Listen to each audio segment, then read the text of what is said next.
8 years ago, my in-laws threw me out of their house while I was 6 months pregnant.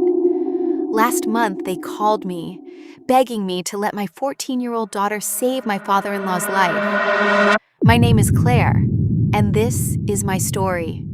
I met Daniel Whitfield when I was 23. His family owned 3 car dealerships across South Carolina, and his mother, Diane, made it clear from the start that I wasn't good enough for her son. My father drove a delivery truck. My mother cleaned houses.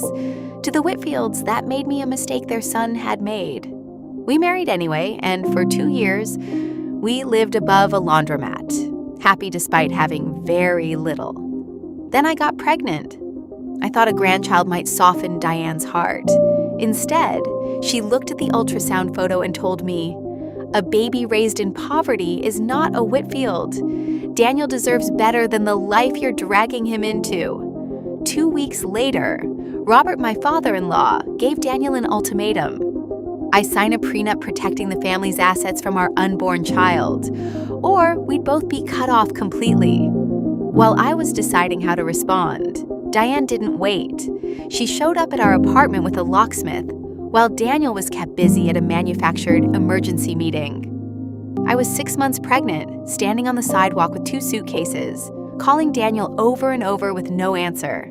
My mother, recovering from knee surgery, told me to get on a bus and come home. Daniel found me 2 days later, devastated, but he didn't leave his parents.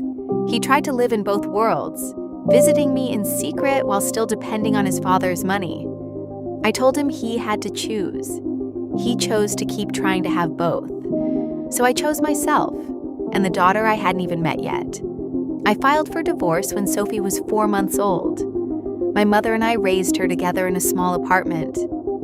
I worked as a receptionist by day and took night classes in accounting, falling asleep at the kitchen table more nights than I can count. It took 6 years, but I built a real career, one nobody could take from me with a locksmith and an hour's notice. Daniel stayed present in Sophie's life, to his credit. His parents did not. For 8 years, Robert and Diane never sent a birthday card, never called, never once asked to meet their granddaughter. Then 5 weeks ago, Diane called. Robert's kidneys were failing. He needed a transplant, and no one in the family was a match.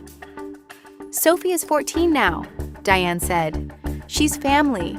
We were hoping she'd consider being tested." I stood in my kitchen thinking about a pregnant woman on a sidewalk 8 years earlier, and now they wanted her daughter's body to save the man who'd ordered that eviction. I told Diane I needed time, then sat Sophie down and told her everything. The eviction, the silence, all of it. She listened, then asked only one thing. "Do I have to decide right now?" I told her no. Nobody would rush her into this.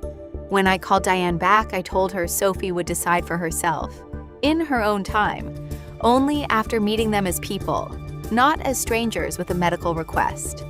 If they wanted a relationship with their granddaughter, it had to start with showing up for her, not asking what she could give them. 2 days later, Robert and Diane showed up at my door without lawyers, asking to meet Sophie. I let them in. They talked for almost an hour, awkward but real. Before leaving, Robert looked at a photo of Sophie on our wall and said quietly, "We miss so much." I still don't know if Sophie is a match or if she'll choose to donate if she is. That decision belongs to her alone. As for me, I stopped needing the Whitfields' approval 8 years ago on that sidewalk. I built a life without them. And if they want back into it now, it will be on our terms, not theirs.